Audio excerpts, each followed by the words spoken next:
So what are the five important elements of information security? First one is identification. So this particular thing is questionable. There might be a question. I'll give you an example.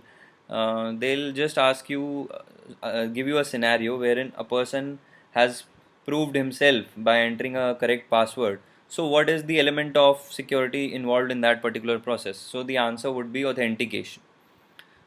So you have to remember all these five elements. They are generally termed as IAAA, the identification, which means claiming to be someone. How you understood this was, I'll tell you step by step. Identification is, suppose we are logging on to a Windows platform, and we enter the username first. So after the username is entered correctly, only then I have been given the option to enter the password. So that means that my identification has happened, and I have moved on to the next step, which is authentication. So after the identification, I will enter the password. So in the next step, authentication is performed after I press the enter button, and I have successfully authenticated myself and moved on to the login screen, on the home screen after the login page.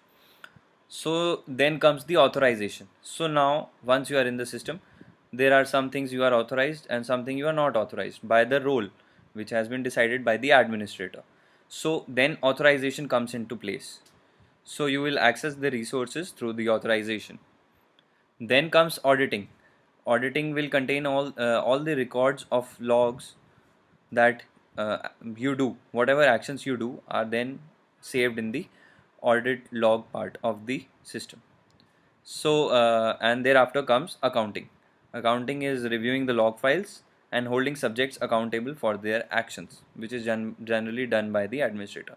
So after the auditing is done, all the logs are pushed through connectors to the SIEM central console, where the accounting can be done.